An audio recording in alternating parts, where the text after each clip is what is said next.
Rance is a famous title when it comes to Arages. It's one of the classic representations of the genre, with its first game originally released in 1989. Rance 01 plus 02 includes remakes of the first two titles. With an interesting take on the RPG formula, it offers a solid experience all around with a protagonist whose morality can be just as bad as the villains.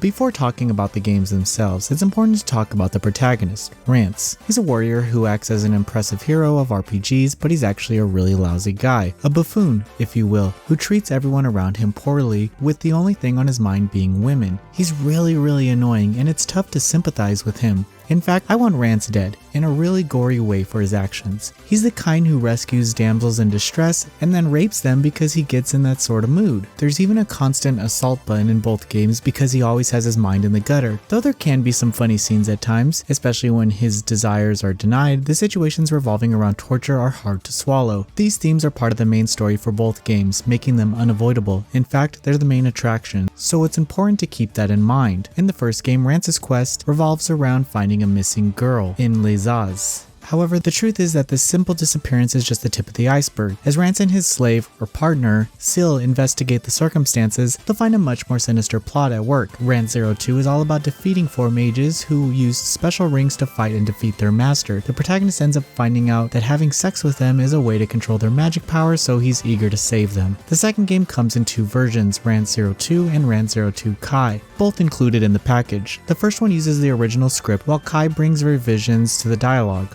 They're the same story, but the newer version fleshes out Rance and the NPCs much more, offering more humorous bits and allowing the characters to show their personalities better. An interesting aspect for the story for Rance 01 and Rance 02 is how it abuses fantasy tropes. From occasional jokes of the usual cliche to the way Rance acts as the chosen hero to justify how the world should submit to him according to his obnoxious opinion, it knows how silly RPGs can be and capitalizes on that. During the quest, Rance will have to interact with townspeople and battle various enemies. The towns are just menu options for locales to go to, such as an item store or local pub. Interactive options in this area include looking at stuff and people, touching them, trying to take something with you, or assaulting them. Though they are traditional turn-based RPGs, battles are very different in both games. Rance 01 system is focused on items the player has in their inventory. While it's possible to carry multiple items and use all of them in a single turn for overwhelming damage, shields to protect against enemy attacks, and recover and support items with various effects. So while it's possible to pick every single item, the game emphasizes on how the turns are essentially gambling. Picking a weapon or shield will be spent until the cooldown recovers, which could leave Rance vulnerable to future attacks. Enemies also have their own patterns. For instance, an enemy will have high guard during a turn, so waiting for a turn when it's down will be much more effective. Furthermore, their attack, defense, and weaknesses are all shown on the screen, making it possible to plan for attacks. All these elements make for a really interesting and unusual battle dynamic. Exploration is also atypical as the dungeons are composed of cards. The player can move forward, left, or right, changing which cards they will pick. These spaces can be empty, full of an enemy, treasure, traps, or areas with unique effects. Not all cards are visible, making it possible for the player to fall in a trap that causes status effects. These include reduced visibility, walking randomly through the dungeons, or being unable to go back to Les As unless you reach a specific card. Rance 02 is much more traditional and simple. Dungeons are boards for the players to move left or right, up or down. The tiles may contain special events, some of which are necessary to advance the plot. Moving will sometimes lead to a battle with monsters and monster girls shown in sexy poses when defeated.